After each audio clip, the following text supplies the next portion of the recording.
Opening themes are... Wait. Joe Dempsey?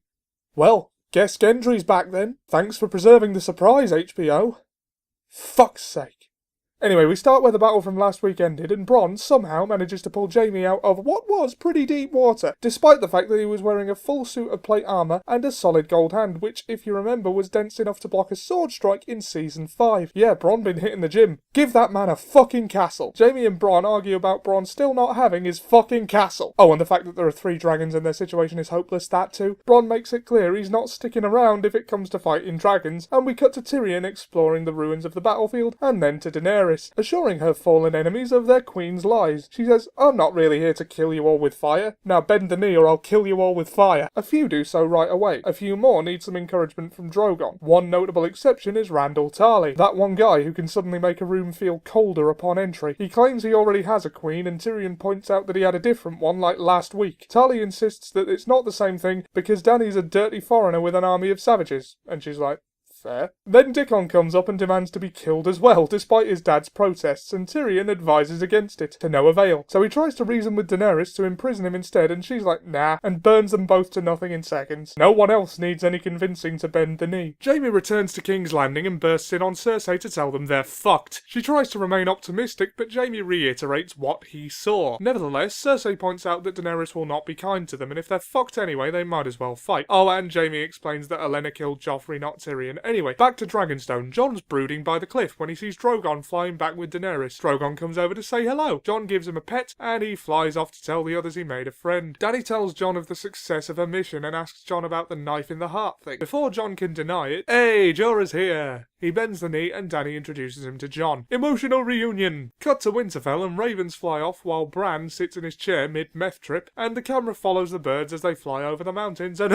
zombies! Bran comes down just in time to tell the maester to send ravens. Cut to the Citadel receiving said raven. The maesters are mocking what Bran saw, and Sam, who just so happens to be there, vouches for him. Eventually, Sam convinces Jim Broadbent to at least write to clear things up. Sam leaves, and it turns out no one's had the heart to tell him about his dad and brother being burned alive. And then we cut back to Dragonstone. Varys and Tyrion are rationalising Dany's burning of people alive. Varys advises Tyrion to find a way to make her listen. He asks if Varys has read the scroll he's holding, and he says it's a sealed scroll for the king in the north. So of course he's read it. Cut to Jon reading it. He finds out Arya and Bran are alive. This is good, but more importantly, the army of the dead is dangerously close. This is not good. Tyrion suggests capturing a White Walker to prove to Cersei that they're real, and thereby negotiate an armistice. Jorah volunteers to go north and take one, and Tyrion volunteers to go to King's Landing with help from Davos to speak to Jaime and get the message to Cersei. Jon points out that no one but him has ever been beyond the wall, so he'd better go too. Dany's like, I didn't say you could go, and Jon's like, bitch please, I'm a king, I can do what I want. And so it's decided. Cut to Winterfell, and the people are not happy with Jon for not being in the north, of which he is king, and they nudge Sansa to take over. She's like, nah. Later, her and Arya argue about her not defending Jon, and Arya accuses Sansa of wanting to take over. Ooh, tensions are rising. Cut to a beach on King's Landing. Davos sends Tyrion off to meet with Jaime and says he's got his own business in Flea Bottom. Oh, his own business! I wonder what it could be! His name was in the credits! Spoilt the surprise. Cut to the cellars and Bronn's taking Jaime down there to train. Psych! Tyrion's there. Jaime's not happy. Tyrion bitches about their dad and says Daenerys is gonna win, and then relays Dany's message of a ceasefire. Cut back to Davos in the market and oh look who it is! What a surprise! It's Gendry!